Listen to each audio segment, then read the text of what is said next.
What up, what up, what up? Welcome to this week's episode of Pels Pod, New Orleans Network podcast. As always, I am your host, Raphael Rattler, joined by my fellow middle brother, Garrick Raphael. What's poppin' with you, bro? What up, man? It's been a crazy week in the city, man. There was a lot of the Pels played a home series. There was a Future concert this past week. Shout out to Pluto and the free bands, man. It was an excellent adventure. I had a good time in there, but yeah, man, I'm trying to shake back. It seems as though, now that the Pels are on this homestand, I feel like I'm in the Smoothie King Center every other day. I might have to start paying some rent there. Hopefully they don't charge me.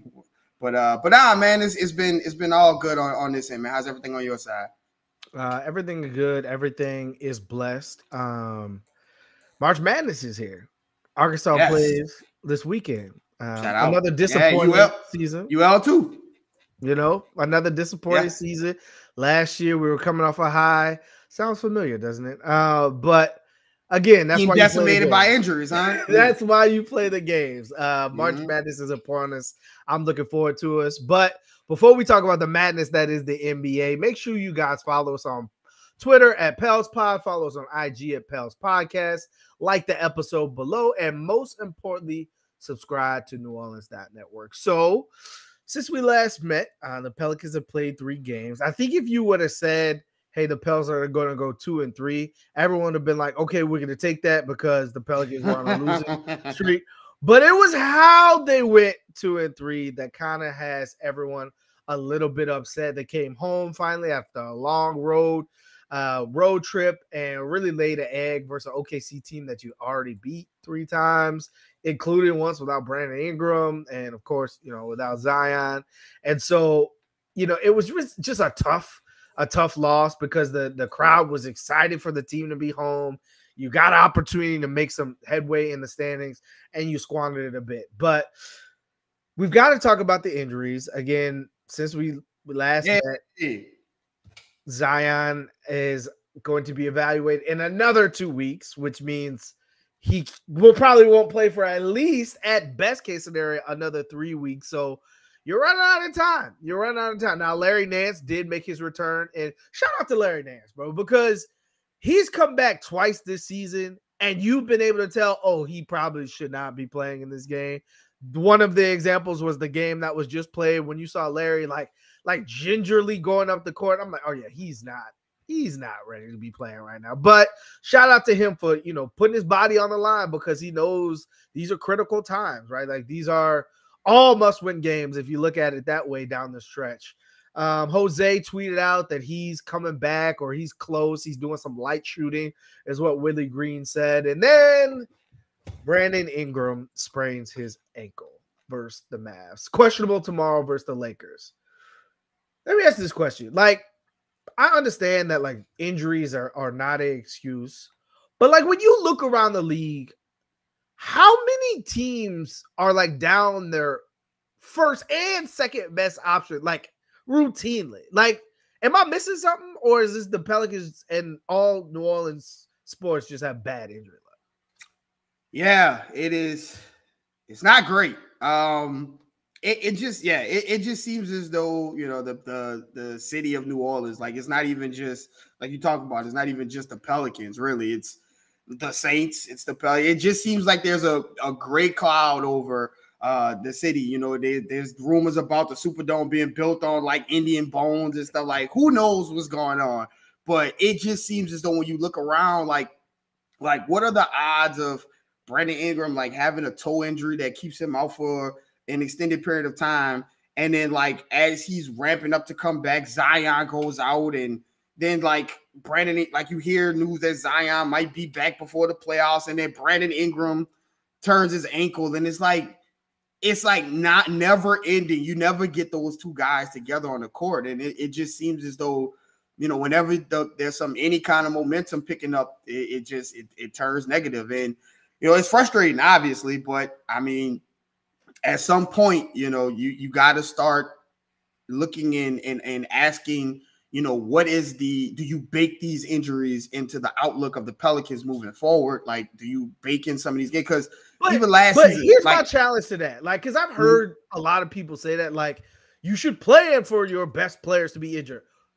Give me a team in the NBA who, if their two best players are out, they have a baked-in plan for. Oh no. When I say baked-in plan, as far as like these two guys missing games, I mean like you don't expect the team to be great, right? But like for Zion to be playing and the Pels are in the number 1 seed, and listen, he is one of those ones. Right. But for him to go down and the Pels go from 1 to like 13th, and I said this in an earlier episode, I'll buy that Zion is 1 to 7th, 1 to 6.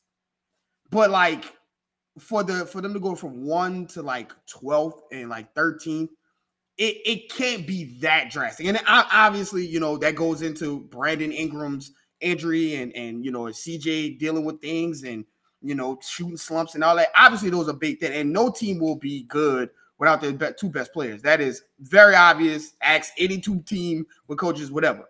But you got to be able to, for that 10-game losing streak to be, you lost 4 out of 6 or 6 out of 4. I mean, 4 out of 6 or 6 out of 10. But like 10 straight, that's tough to like deal with in a season and then try to dig yourself out of it. And last year was 3-14. Now it's the 10-game losing streak that like is if you don't go on a 10-game losing streak, if that losing streak is 6 games and you have 4 more wins right now, think about where you are right now. Mm-hmm. If you have 3 more wins right now, think about where you are. Like obviously you still be close in the middle, but it would be a much different vibe. You'll be fighting for 7th and 8th as opposed to like in 12th and every night if you lose and looking to see who's losing. So I just mean like this is something that as for expectations to go through, go for further on. Obviously, if these guys are healthy, you saw what happens at the beginning of the season. But it just seems as though when you get into the offseason and you plan for what's the next season, that's something that you got to think like you may have to play without these guys for this amount of time, that amount of time. But if you can plan for it, and I don't mean like be great, but like if you plan for it, like, hey, all right, this might happen, so let's just have a contingency plan. And you've seen it with CJ and JV. It's just CJ can only do so much, and JV has his limitations. So now you're severely limited as far as offensive stuff. So that's all I mean. Just bake that into the expectations moving forward. Yeah, I look at like the Nets and they traded away Kyrie and KD, but like their team is just a bunch of like average to above average role players. Mm-hmm. But like they had such a big lead that nobody realizes that like they're playing horribly. Like Mikal Bridges is putting up like 30 every night and they're still losing because they have no stars on that team. And so I just look at it as like, even if you had a roster full of veteran above average role players, you still need the star power or you just not going to get wins. But right about that. Again, that's a conversation for another day. The Pelicans are still in midseason form, but I want to talk about this week and what we've learned. Again, the OKC game was very unfortunate. The Pelicans just didn't come out to play. Like Shea just had a field day. It was ugly in a lot of ways. I think the team would tell you that. I know the fans would tell you that. I know Willie Green would tell you that. So it was ugly in a lot of ways. But like after that, and then seeing the Blazers game, now, of course, Dame not playing plays a big factor into the game. But like the message really resonated with me. Like everyone's question is like, what is the team's identity? Like what are the Pelicans? They play different every night. You never know what you're gonna get. They're a bunch of young players. But like I think it's fairly obvious, and it's crazy to say this, what the team's identity is. It's the defense. Going into the year, what did we talk about? Hey, you got Zion, you got Brandon Ingram, you got JV, you got CJ, you got all these guys that can put them up. Can you get enough stops? Can you be average defensively? But very quickly, you found out that like this team, for better or for worse, is built around their defense, right? Even with Zion on the floor, even with Brandon Ingram on the floor, the way this team performs at their best is when they're locked in defensively. And you saw that. Like, again, we talk about how hard offense has been since Brandon Ingram's gone out and Zion's gone out and so on and so forth. But like, as great as Trey was and dropping a career high 41 last night versus the Blazers and things like that, the first person and the mentality that jumped off the screen to me was Herb. Herb was everywhere in the Blazers game, on the diving for loose balls, in the passing lanes, making things difficult on Simon. Simon was like, tap out, WWE, I'm ready to get checked out the game. Like, he didn't want to play no more. Like, when the Pelicans play like that and everybody else buys into that, like Josh Richardson was everyone, Jackson was everywhere defensively, you basketball is not played in isolated offense versus defense like football. Like, when you've got the momentum and you're bringing that attitude and that mentality on the defensive end, offense seems to be a lot easier. You get to be in transitions a lot more. You get to not have to take the ball out of bounds and then bring with pace and things like that. Like, you don't have to play in the half court that much, right? When you're playing good defense, you're getting stops and you're running in transition. So for me, do you agree or not that, you know, this team, for all of the firepower that it has or is lacking at the moment, is based around its defense? Yeah, I had a conversation with somebody on Twitter yesterday about this, actually. When I said that, you know, against the Trailblazers, that the defense has to be better, right? And they're, you know, the rebuttal to that was that, you know, the offenses was lacking, right? The offenses was lacking. You got to be able to put up 30 points per quarter. And that I agree with, right? You have to score the ball in today's game. However, if you look at who the Pelicans have right now, right, and I'm just talking about right now, I'll address, you know, when the team is together. But when the players that you have now, if you're relying on these guys to like give you offense, like outside of Trey, like you're setting yourself up for disappointment, because the guys that are left on the team right now, when you're missing Brandon Ingram, when you're missing Zion, the rest of the guys were brought in to supplement the team, right? Supplement the Brandon Ingrams, the Zions, and that's on the defensive side, the energy side, the hustle plays. And so they aren't scorers. And so to ask them to be scorers just because Brandon Ingram and Zion are out, you're setting yourself up for disappointment. And so what I mean by the defense has to be better is that, listen, Trey may not score 41 points, you know, in every game. He may not hit, you know, the team may not hit 19 3-pointers in a game. That is going to come and go.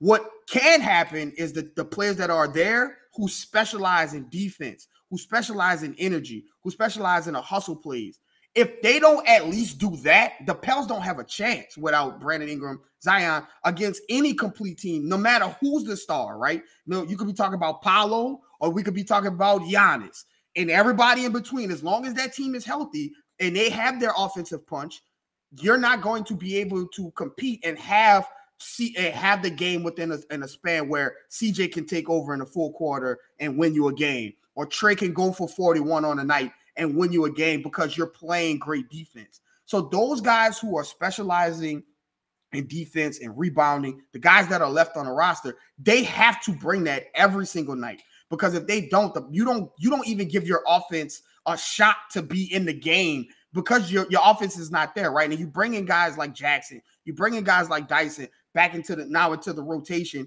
and you see the defense and the ability to guard up and down the floor, to run and play in transition, to get steals and things like that. Kyra as well. Like, you bring these guys in who are good defensively, but they also bring a level of offense as well, right? Kyra with his pop, Jackson with his vertical threat at the rim, Dyson with his playmaking, and being able to turn the corner and just be a presence against smaller guards and defenders. And so, listen, the guys that are there, they have to bring that energy. They have to bring defense, because if they don't, you don't give yourself a chance. And when the team is healthy, right, you speak about with Zion, with Brandon Ingram, with those guys there, those guys are going to score points. That is, we've seen that.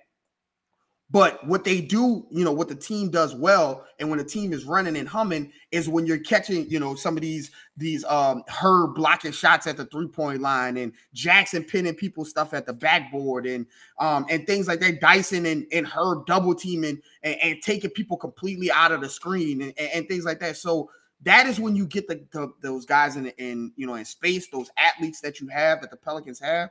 You get those guys in space, and you give Zion and Brandon Ingram opportunities, as well as CJ opportunities to attack unbalanced floors when you plan like that. And so, I do think that the defense is led first. The defense pours into the offense for the Pelicans. They're not the typical, get a stop, and then like dribble the ball up slow. Like, no, when Dyson and Herb and Trey and those guys are flying, and Trey is flaring out to the 3-point line, like that is when they're the best at their offense. So, it's a tricky balance, but the defense has to come first in order to give the offense a chance in some of these closers that you still do have, and CJ and maybe even Trey, who's starting to show us some stuff off the bounce and everything, that those guys can carry you on the offensive end. Right. We talked about this a little bit last week.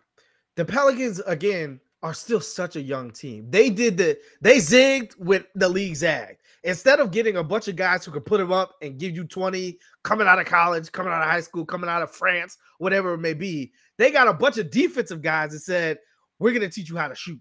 We're going to teach you how to do everything else. So like most of the role players on this team don't really have an established identity as far as who are they on the offensive side, night in and night out. Like some of these other veteran-laden teams where that this person's going to shoot threes, this person's going to attack. Every single night, it seemed to be different from the Pelicans role players because they're just not there yet as far as their offensive game. But again, all you have to look at is when the Pelicans are good, what do? They take away their superstars. They get steals, they get transition.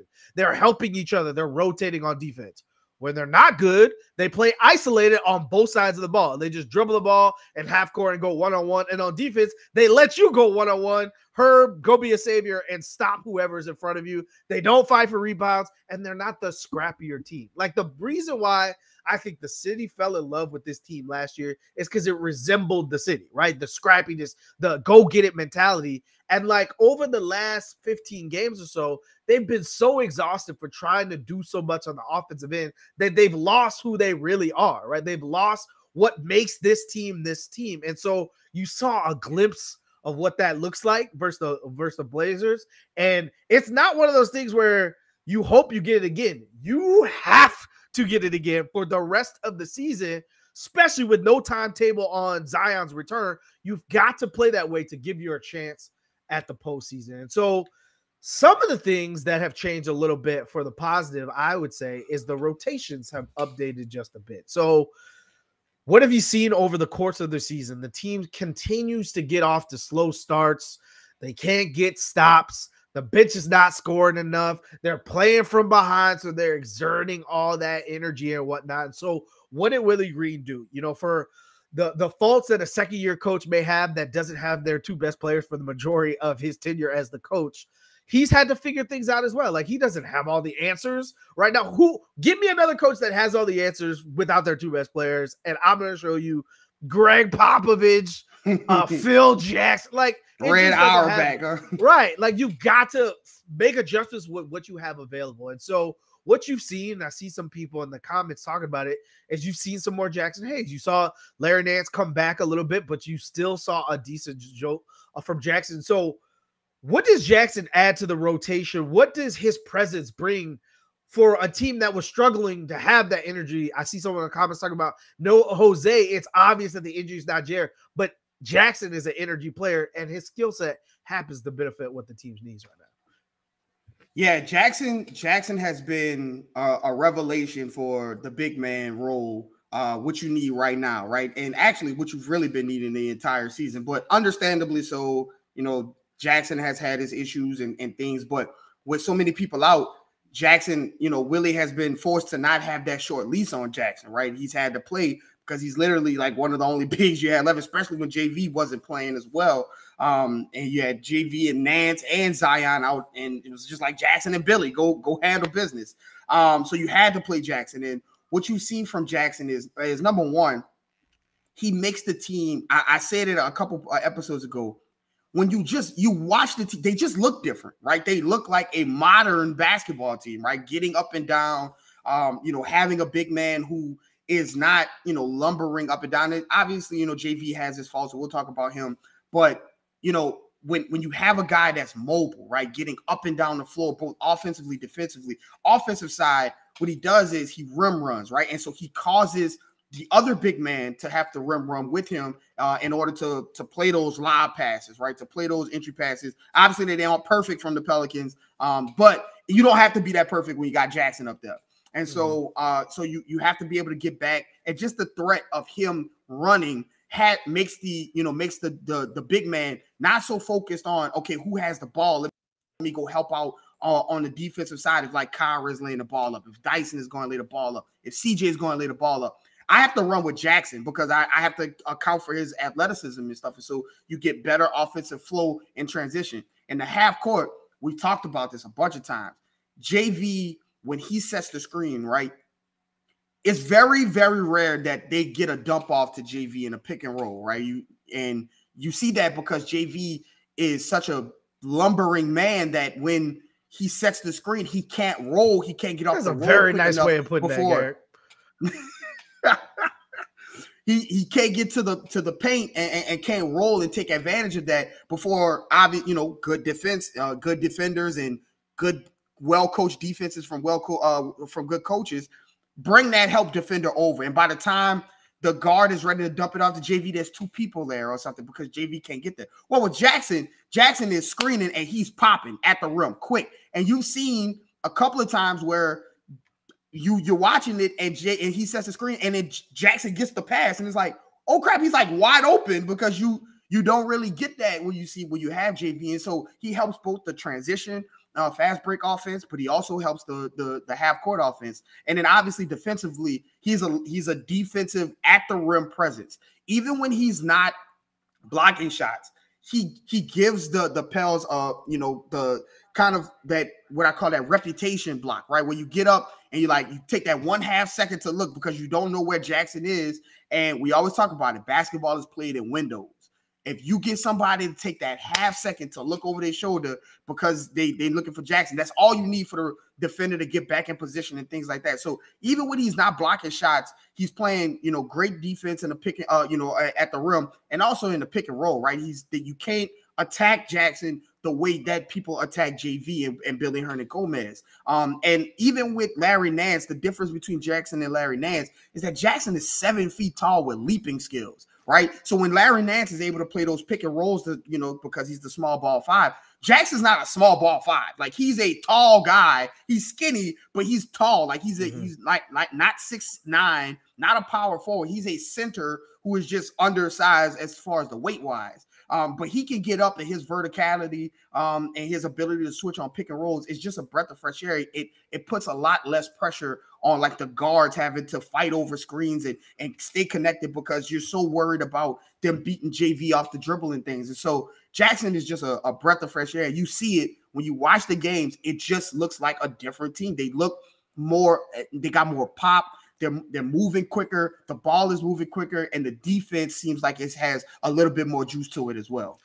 Let me ask you this question. Would you consider starting – because, again, Larry Nance is coming back. Hopefully at some point Zion's coming back. So, you got a log jam at the big possession. Would you consider starting Jax and bringing JV off the bench? And before you answer, think about it. JV could dominate the second unit. The second unit that's forced to – give him the ball because they're not an offensive latent team. Like the second unit is more defensive focused and defensive oriented. So you'd be forced to play through JV in a lot of ways. And you wouldn't start as many games playing from behind because you've got rim protection. You've got someone who's able to switch. So you're not just getting killed and pick and roll to start every game. Would you think about it if you're Willie Green? The Grizzlies sat Steven Adams the entire playoffs last year, and he was their number 1 center all season. It's not a maybe. I said it on Twitter a week ago. I would definitely do it because I think it would help the offense and defense, and it would also help JV and Jackson. It would help both of those people because right now JV is mirrored in playing the least amount of minutes. You're not playing them starter minutes anyway. You're kind of splitting the minutes between those two guys. And I think that JV would get more production and he would get better. It would be a better morale booster for him if he got in against backup centers and had the offense run through him, especially when he's coming in, with full, not tired and things like that. And I think a lot of like backup guards wouldn't be able to attack him the way that, that like starters, like immediate, like you're up against Kyrie and Luka the first minutes of the game, Dame and Anthony Simon, Shai Gilgeous-Alexander. Of course, they're going right at you, right? Jason Tatum is going right at JV, as any smart coach would do. And so I do think that it would help, it would benefit JV. He would see his numbers increase, and he would play the same amount of minutes as he plays now. You already don't close the games with him, and he's basically just like a pseudo starter at this point. And so also what it would do is it would help Jackson, because Jackson, what we always say, Jackson plays better with talent around him, right? You put him out there with Trey and CJ and Herb, and you put him in a starting lineup right now, and then obviously when Brandon Ingram gets back, that's an opportunity for the juice that you see when Jackson gets in to be the thing you start the game off with, right? And then when the game slows down and that offense and all of the excitement and the adrenaline wears off, you bring in a JV and you let him just completely bang down low, get him the ball over and over again. Jose would get him the ball. Kyra would get him the ball. Dyson would get him the ball. These guys would get him the ball down low where he could just go to work on backup centers and do things. So I have, once we got over to the point where Jackson was playing like real minutes and showing some things, like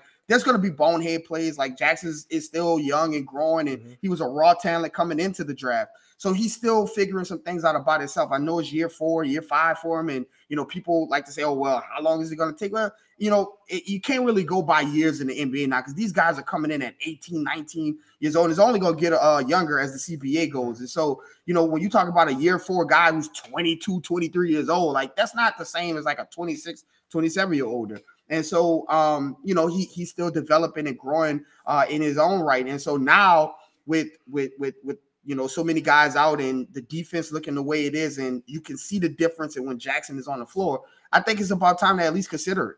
Right. So the other adjustment that Willie Green made is you're starting to see, obviously health has something to do with it, but you're starting to see more Dyson, more Kyra at times, and more Josh Richardson. And so what does that do for the team when you've got folks in there pushing the pace and like providing dribble penetration to the goal? Yeah, that is the one thing that these guys are bringing that you can see has tangible. It's a tangible difference on the floor, right? When you get Kyra in the game and he's dribble penetrating, and listen, Kyra's shooting 40% from the 3-point line, so like he has an ability to kind of affect the game both at the 3-point line and turning the corner and getting down. Same thing with Dyson, right? If obviously Dyson has to work on his aggressiveness at the rim and like going to score and things like that, and realizing how athletic and tall he is, which will come with time, right? He's a teenager. But his ability to turn a corner and be a playmaker, right? Being a guy that you can trust with the ball. You don't really see too many bad Dyson turnovers, right? You see him, if it's not the pass, it's the hockey pass, but the ball has kinetic energy. And we always say, the ball moves quicker than man every time.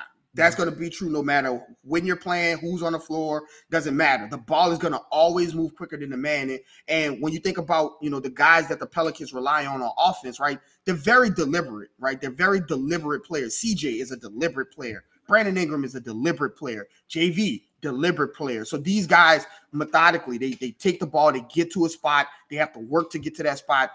But like Kyra and Jackson and Dyson, those guys are deliberate. Like they're just running and playing. They're instinctive players, right? They play off of what other guys do. And they're if somebody is cutting, Dyson is looking to hit you with a pass. Kyra, if you step back off Kyra, he's coming at you downhill, as opposed to, that mid-range trying to get to the spot, JV down low, banging, trying to get to the spot. So when you have those guys that are brought in and there's so much energy and pop to the game, it allows the other guys, right, CJ, to be more fluid. It allows Trey to get open for 9 threes when you're up and down and CJ is moving the ball, right? 11 assists. That's because he's finding Trey in those times when you're getting those stops from Herb and all of those guys. And you can get those athletes in space with the guys like Dyson and Kyra and guys in Jackson. When you got Herb and Trey flaring out and cutting to the rim and things like that, that does things for the offense. It gives you an element that like the Pelicans haven't had really all this season, and you know, while they've been dealing with all of these injuries. And so it's good to see, like we call them the Pels draft pick, the draft picks of Pels past. It's good to see these guys kind of come in and contribute and show the things that, you know, the team drafted them for, right? You drafted Kyra because of his speed. You drafted Jackson because of his athleticism and his defensive ability. You drafted Dyson because he's with his size and his, you know, his IQ and his ability to play defense. You drafted these guys to do that, and it's good to see them kind of contribute in ways when they're called upon, when they're absolutely needed. Because if these guys don't have some of the similar like even small performances like they've been having, like, I know it's bad, but it could be a lot worse. You know, you win in some of these, win one, lose two, win one. You would lose a lot more games if Jackson wasn't out there doing what he's doing. If Dyson isn't out there contributing the way he's doing, if Trey isn't out there contributing the way he is. Right. The way I look at it is like the Pels have been struggling in half-court offense without their two best players. Go figure, right? But like even when Kyra misses or Dyson misses, like at least they're going full speed at the basket, trying to make a play. Whereas the possessions where it's like, your turn. All right, I'm gonna pass it to you. All right, now you ISO. All right, Nazi, you got it. All right, CJ, now you like that is ugly basketball that nobody likes to watch. Like Willie Green is from the school of 0.5 mentality, whereas it's almost like they forgot what that is about. You know, recently when they're just playing a bunch of ISO ball, it's a bunch of lack of energy. And again, I get it. You're playing to your disadvantages because you don't have your best player. But during those times, you've got to muck up the game. You've got to bring energy. Herb is taking upon himself that anytime he's in transition, he pulls the Josh Hart. Like, I'm going to the basket and either I'm going to score, I'm going to get fouled, or maybe I miss, but at least hell, I went and tried something, right? That I would rather that 10 times out of 10 than pulling the ball out, dribbling it down for 20 seconds, and trying to throw up some shot at the end of the shot clock that has no chance, right? Like, I would rather that. And so to your point, I think the half-court struggles and the fact that, you know, Willie's been hesitant to play the young guys because they do make mistakes and things like that. I think that that's part of the problem. But the other part of the problem is that the team doesn't know how to like hunt its advantages. Like we talked about all season long. If JV's not going to get the ball in the post and he's not going to make people pay once he's there, there's only so much reason to play JV. And half the time, it's not even his fault. He's calling for the ball and people look at him and then just continue to dribble the other way. Like, even like I saw a Jax on a switch the other night, and I think the Pels were up big, but like he had somebody tiny on him and he's clapping for the ball, like, give me the ball. And I'm pretty sure it was either CJ or something just looked at him and dribbled the other way. I'm like, guys, like other teams do that to you. Like when you see Kyra in the post versus center, or CJ in the post versus center, or Jose in the post versus center, it's because they found the mismatch. They found the best possession that play, and the Pelicans don't do a great job of pointing those things out. Right. No, I agree 100%. But one thing I do want to say, because I, you know, want to be fair on this. Yesterday against the Blazers, Jackson and JV, I got to call you, come to the front of the congregation. There were plays where JV caught the ball in the middle of the zone and Trendon Walford was standing underneath the rim. Now, let me tell you about Trendon Walford, all right? He is not a center. No, he's not. He is not a power forward. No, he's not. He is not a small forward. He is a guard. He is an oversized shooting guard.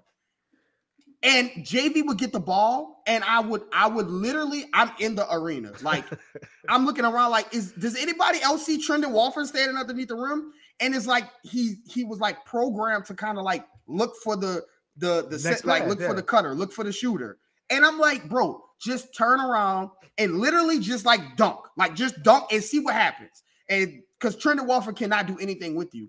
Same thing with Jackson, right? Jackson had Trendon Walford in him a couple of plays where he could have punished him. They played zone and allowed Trendon Walford to be the center man in the zone for way too long. Mm-hmm. Again, I'm not sure if that's Willie Green's instructions, like, hey, we're gonna pass it to the middle, find a shooter, because the Pelicans are so they've been like struck by the zone a lot. And so maybe like that's like a point of emphasis, right? Okay, this is how we're going to beat the zone. When they go into the zone, you stand here and look for shooters, which is the way you're supposed to do it. But the only difference is is like there's no center underneath there. If Trendon Watford is there, catch the ball and go dunk through him every time. And they did sometimes and they didn't sometimes. So there were some times where the Pelicans bigs are like programmed to like look for shooters instead of like taking a ball and go. And lastly, like JV, all season he's had this issue. JV has a mismatch on almost every night. Again, I say it all the time in my game day tweets. He always has a matchup advantage. If it's not Joel Embiid, really, to be honest, there, because Jokic doesn't really play defense. But there are times where he gets the ball and he's bringing it down, and he's giving away his advantage when he brings the ball down. And there are three, because again, good coaches double the best offensive option at that time. It's CJ with BI out. It's CJ and JV. Right. So when JV puts the ball on the ground, there are three guys. Orlando was really good at this. Every time JV touched the ball, dribbled the ball, Fultz was there. Cole Anthony was there. There were guards there ripping Jalen Suggs. All of those guys were there reaching and grabbing for the ball. And so when JV catches the ball and he puts it on the ground, man, you're giving away your advantage. You're bringing the ball down to where they can effectively guard you. And it happens over and over and over again. JV needs to, and it's weird because he did this in Eurobasket where he was destroying the competition, where he would just catch the ball, turn, keep it high, and put it up in the air where they can't guard you. And so he has to get back to that because, again, to your point, if you're not giving that and you're also being hunted on the defensive end and you're not a rim protector, it's just, there's not a lot that you can bring to the table. But we all know that JV can bring a lot to the table. Ask the Detroit Pistons when they found out their big men and JV just went ape, right? So it's just he has to get back to being an aggressive scoring big man. Keep the ball up high and attack the advantages when you have them. And when you do get the ball, keep the ball high and attack and score over smaller defenders. Right. So we say all that, it's been some bad Pelicans basketball as of late, but there have been some bright spots. We talked about Jackson playing more consistent, stop shooting threes like he's Steph, making better decisions. Dyson showing why he's probably the future of this team at point guard, other than Zion. Like he's probably, going to ascend to the starting lineup at some point. You've seen the traits. But we got to talk about Trey Murphy. When he's played in the starting lineup, I think he's scored at least 15 points like every single time, or at least the last like 5 out of 10 times or something like that. And now you're starting to see him show a little bit of what he worked on. Like all you saw this summer was Trey in the gym with different other pro athletes getting runs in and stuff like that in the G League, in the Summer League, lighting it up and stuff like that. But you're seeing the handle improve. You're seeing the confidence going to the rim. You're seeing a little bit of hey yo from Trey when the shot clock gets down. Like he's attacking with strength. For all of the badness, we'll just call it that this season has entailed. If Trey Murphy quickly rising out of his shell in terms of growing the player and his skill set, is going to be able to do that, that's at least a silver lining in what has been a tough, tumultuous season. Is it not? Yeah, nah, it is because, last season, obviously you found a sliver of light, of I guess a silver lining in the season that you had.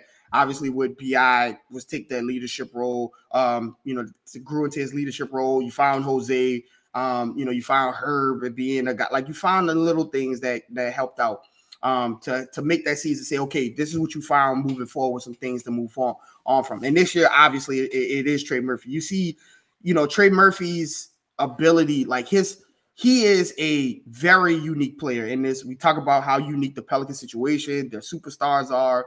Just a unique team continues to be extremely unique because Trey Murphy is a guy that is in a slam dunk contest and also hits 10 threes in a game. And just a unique player, right? And early in this season, it was kind of like he was trying to force the issue to show everybody his, I'm able to put the ball on the ground. Mm-hmm. Whereas now it seems as though the game has slowed down and he's allowing the threat of his jumper to kind of like flow into that game, that part of his game. And so what I mean by that is he's attacking closeouts, right? At first it was like, I'm going to just take you one-on-one and off the dribble. But now it's, I'm flaring out and I'm attacking closeouts. And he's attacking, and we talk about how Dyson kind of attacks to pass, right? Kind of looking to set people up. When Trey Murphy, he is not looking to pass. He is looking to dunk you and the ball through the rim. And, that aggression with a guy who is as tall as he is, as athletic as he is, as lethal from three as he is starting to pay dividends for him, right? And he's had to step up and kind of shoulder the offensive load. One thing that I kind of like about Trey Murphy now that I've seen from him is that he's developing kind of like a Zion double jump when he goes in and he misses a shot and he's like back up and dunking and like with veracity, right? Like he's dunking, he's going for rebounds. And that shows when he went back down to the G League last season, how he worked on his physicality, how he worked on being in the trees more, being more of an athlete than a shooter, just like a standstill on like Duncan Robinson. Like you're not Duncan Robinson. Right. You're way more athletic than him. You've got more tools at your disposal than a guy like that. And so, you're starting to see that. But I mean, obviously what brings him to the forefront is his shooting. And I mean, this guy is starting to shoot as if he's more upset when they miss, right? Like every shot should go in. Yesterday against the Blazers, man, there was shot like he was open for a lot of shots because of transition and things. But some of those shots when he got to like the 6 or 7, where Portland was like, all right, bro, hold on. And like people were like in his face, they would run screen for Trey. And he would catch it. And I mean, guys were in his face and he was knocking down the shot. And that kind of weaponry is why I was talking about, I think Trey Murphy should start right over when he made the Trey Murphy, Josh Richardson for Trey Murphy, when Willie did that move. I was kind of puzzled by it because it's like, this is like he has to take more shots. By not starting him, right now, you're taking fewer shots, right? You're giving him fewer shots. He needs to take more. I tweeted about it earlier. He needs to be in that 8 to 9 threes per game range. Like that should be a night for Trey Murphy. So his ability, his ascension, the things that we're starting to see from him putting it on the ground, being more aggressive, and his confidence, right? His shot, one thing we always talk about, the shot never leaves you. Michael Jordan could probably still hit a couple mid-range jump shots if you gave it to him, because that jump shot is the last thing that leaves you. And so when he was missing in his shooting slump, it was about the confidence, right? It was in his head because his shot form, his release, all that is money. But it was just his confidence, getting into his head, getting the best out of himself. And now he's starting to do that. The game is starting to slow down for him. And if this time away, this time without Zion, this time without Brandon Ingram, with the increased responsibility of Trey Murphy, if this is what it's going to bring out, then you have to find that encouraging as a Pels fan, because he is, like you talk about Dyson being the future. Trey Murphy is part of the future of this team, and he's going to be there. And you want him to continue to develop and become a guy who feels as though he is, if not the best player or among the best players on the floor. So this is all good signs for Trey Murphy. The other thing I want to highlight, because I agree with everything you just said, is I got to give some credit to Willie Green. Again, I think he's caught flack a lot this season for not making adjustments timely or not having the same leash with older players that are maybe struggling versus younger players that struggle real quickly. He takes them out. But there was times like JV played 6 minutes versus Dallas. Like he got 2 quick fouls, and like you saw JV for very little after that. And I don't think early in the season or even last season, Willie Green would have done that. But I think he's gotten to the point where it's like, hey, you got to make adjustments now, or like it's too late, or the game is already lost and you can't afford to lose. There was another game where CJ had just way too many turnovers, like in the fourth quarter of the game, and he pulled him out. Like he pulled him out in favor of a younger player. And for a veteran leader on the team to get pulled out in the fourth quarter and not have something to say about it afterwards. Again, if you look around the NBA, like Michael Porter Jr., they're the 1 seed, and he's talking about the coach not playing him correctly. Like this, they're the 1 seed in the West. For CJ to not have anything to say after it, be like, yo, that's my bad. Willie had the right to do that.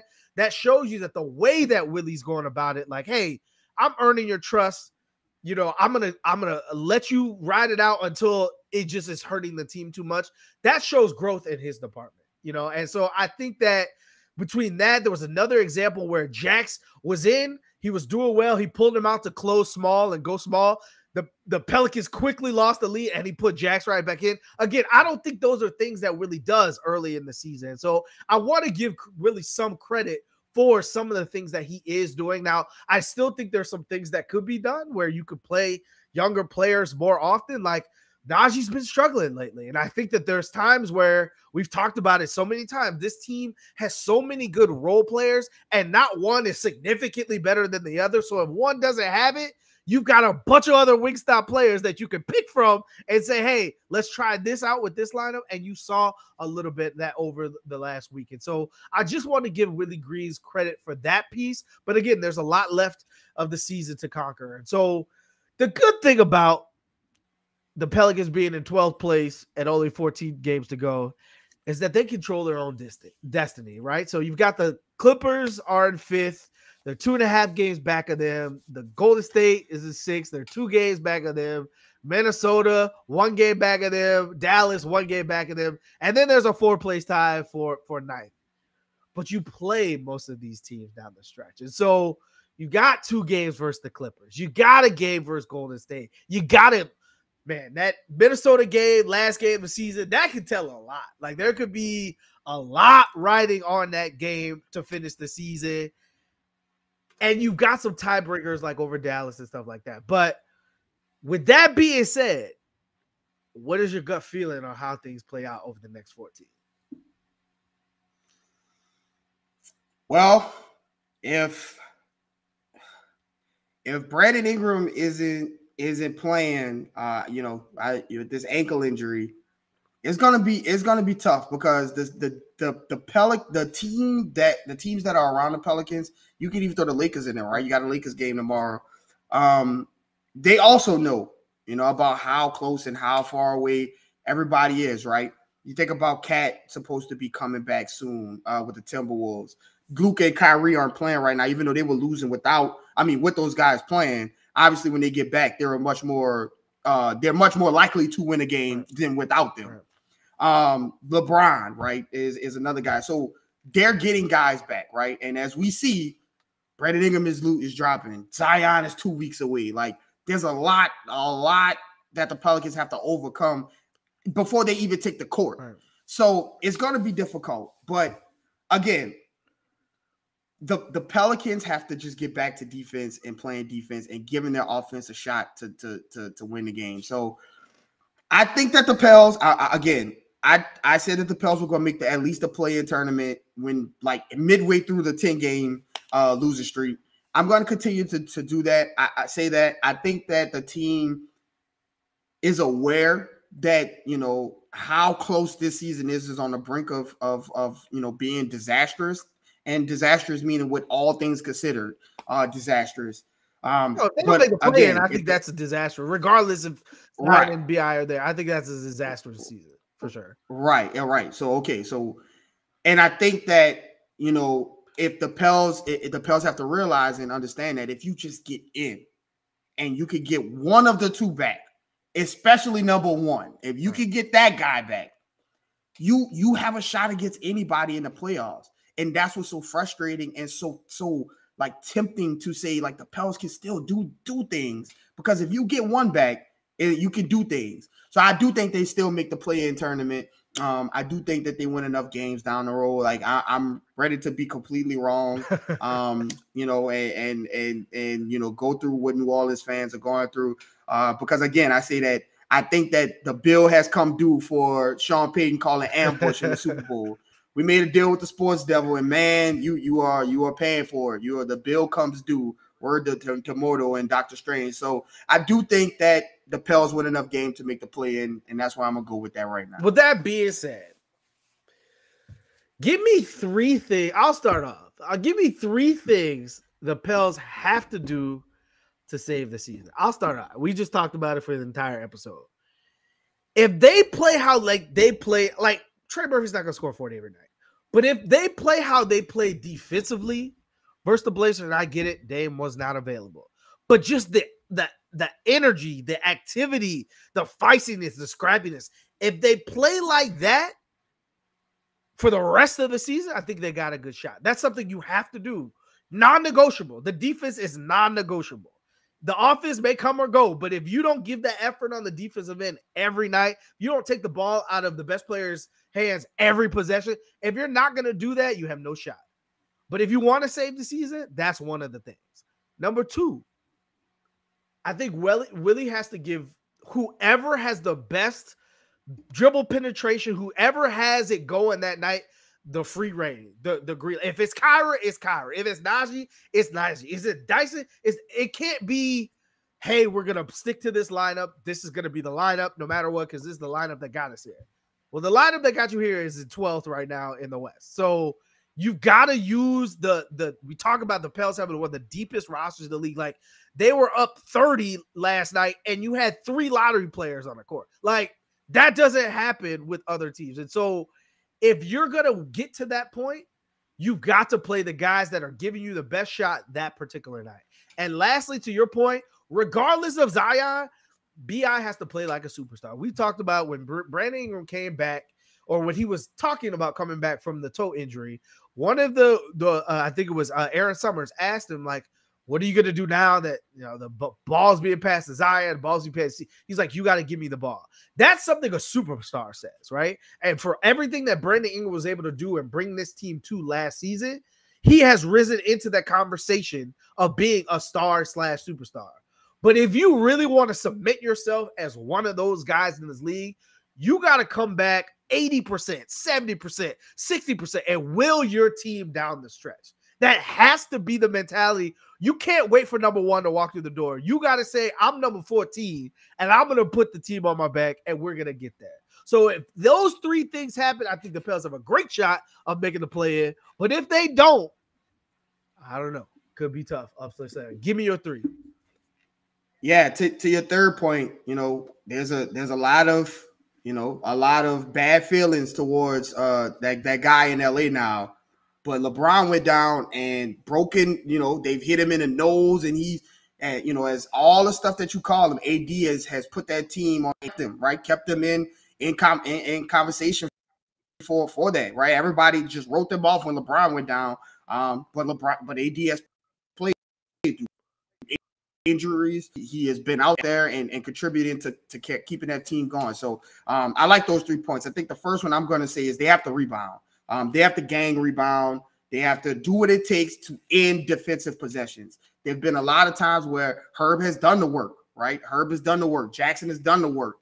But the ball goes up and, you know, guys are just staring around, right? The infamous rebound that Brandon Ingram let Dante DiVincenzo get in Golden State that lost them the game, right? Like, it threw away any opportunity for the Pels to have any kind of comeback. Rebounding is paramount, right? The defensive possession is not over until the ball is rebounded by your team. And so, you know, I get playing out in transition and leaking out, but unless you get the rebound, the leaking out stuff, it doesn't matter.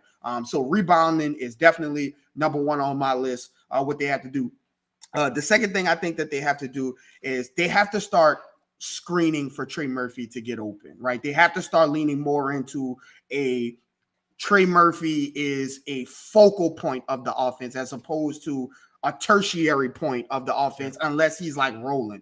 Get him going early. He has shown you, I called him in the preseason, I called him the most ignitable player on the team. He has shown you time and time again that when he does get that ball going, he can help out the offense. He can help out the defense by making shots and making the team take the ball out the rim, as opposed to up and down off long misses and things like that. And so as far as like the CJ, like while BI and Zion are out, as the CJ pick and rolls, they have to reduce. They have to change it to some more flare screens and down screens for Trey Murphy. Get him going, get him open, and you know, and do those things. And lastly, but not least, I don't know if it's in their hands. Get Zion healthy. Just yeah, that would help. Zion healthy. That would help. Just get Zion healthy. It is get everybody sometimes healthy. Not just Zion. No, yes, please get everybody healthy. But I've seen what number 1 can do when he's on the floor, and I've seen Zion literally break defenses, right? Like your entire game plan. And I've always talked about when you have a guy that is not there is no like basketball scheme to stop Zion. You can build a wall and slow him down. Wow. He is a physical mismatch. And he is a physical mismatch, but not just because of his size, but his skill. And him getting back is paramount. The Pelicans, as great as Brandon Ingram can play and things like that, I think that everybody is aware that Zion is the guy that turns the Pelicans from a bad team to a decent team to an okay team to a title contender, right? The Pelicans were title contenders with Zion playing. And if Zion and Brandon Ingram want to be among some of the best players and want to be mentioned among the greats, like they have said time and time again, you can't just keep going, game after game, not having these guys available. And I'm not saying that, if they're injured, if they're hurt, there's a difference between being hurt and being injured. If you're injured, don't play. If you're gonna adversely affect your career or the team, don't play. Do not get on the floor. But you're in game 70, bro. Everybody is hurt. Right. Everybody. There is not an NBA player who has played more than at like 25 games this season who isn't hurt. Look at Jokic's arms. Look at AD's nose. Look at Giannis's hand. Look at LeBron's. Like, these guys people are hurt.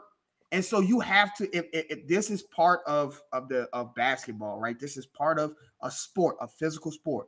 If you want to be one of the greats, you got to be available. You got to be on the floor. You got to contribute into your team. So rebounding, screen more for Trey Murphy, get him more shots, get him more open, and get the competitive edge out of Zion and Brandon Ingram. Those guys have to want this. They have to want this no matter who is on the floor. If you want to be in the play-in, it is right there. If you want to be in the playoffs, if you want to still accomplish some of the goals that you set out, they're right there for you. Right. What do you think about this? I think it would be wise if Zion took a page out of LeBron's playbook. I think he had a great offseason in terms of refocusing himself, with a nutritionist and the dietist and all that stuff. And obviously he came out looking great to start the season. But I think he should dive into the LeBron spends millions of dollars of taking care of his body because he is one of one, right? One of the greatest players, one of the greatest athletes to ever play anything. I think Zion should do the same thing. Go hire a team that helps you figure out how to maintain yourself. And again, I understand there's nothing you can do to prevent a hamstring from happening. But if you hire a team to say, hey, if you're doing this and this and this and this and this, and put you in the best position possible to remain healthy through a season, I think he needs to call Bron and be like, who are your people? I need to go find some people just like that. But that's in the offseason. Now you got a huge week in front of you. I think historically, playing the Lakers with this group has been the thing that gets everybody right. Like last year was Trey Murphy in the Smoothie King Center that got everybody right. Like early in the season when they played the Lakers, they beat them. Everybody's right? I think this is a must-win game tomorrow. I honestly do, because it counts twice. If you beat the Lakers, you not only jump them, but now you have a game lead over them and you tie the season series. Like I think it's a huge game. You got no LeBron, so it's just AD. Sell out to stop AD. Put Herb on D'Lo, and you live with the best. Like the rest you live with, because you got to force Austin Reeves and Malik Beasley and Jared Vanderbilt. You got and Dennis Schroeder. You got to force those guys to beat you. You can't get beat by AD. Just nickel and diming your defense over and over and over again because JV can't keep up with them. You just can't lose that way. And if you do lose that way, there's going to be a lot of boos in the Smoothie King Center. And then you got 2 games versus the Rockets that you absolutely have to have. Those have to be wins. So talk to me about the Lakers game. Talk to me what you expect to see. Talk to me about that particular matchup. The Pelicans need to go put on the film from how they guarded Damian Lillard in Portland in that fourth quarter and use that every time Anthony Davis comes close to the ball.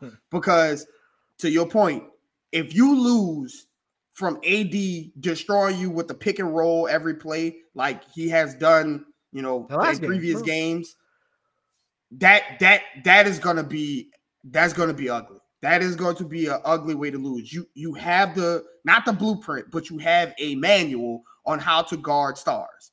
We saw Paolo Banchero walk them down. We saw Klay Thompson walk them down. We've seen Shai Gilgeous-Alexander walk them down. You cannot. There is not a single person on the Pelicans roster that can guard AD one-on-one. Nobody. You have to sell out on doubling him and tripling him and living with the guys you mentioned taking the shots. Because if you don't, he can beat you by himself. So I think that the Pelicans understand that. Hopefully that is given to the team and as a point of emphasis coming into this game, because it's literally the only point of emphasis for the game. D'Lo is having a really good stretch right now. Dennis Schroeder is having a good stretch right now. But I don't think that those two guys can beat you the way Anthony Davis can, because Anthony Davis will get his boards. He will affect the game defensively. If you let him go 35 on efficient shooting offensively, you have no shot. Right. I agree. And those Rockets games, again, you have to win those. Like you cannot. They got to be wins. First of all, don't text James Harden and ask for recommendations in the city of Houston while you're there this weekend. You just go to Houston with the mindset of we're not leaving without 2 wins in the column. Doesn't matter if you got to play 40 minutes of the starters. You have to get those 2 games along with, I think, this one. So, again, the Pelicans have everything in front of them. For as terrible as this season has gone, it's right there. It's just, do they want it and can they take it? So, with that being said, that's all we got left for you. What you got left for the people, Gary? As always, you never know what people are going through, so give someone a smile today. Yeah, this is the make or break, right? This is where you grow up as a team.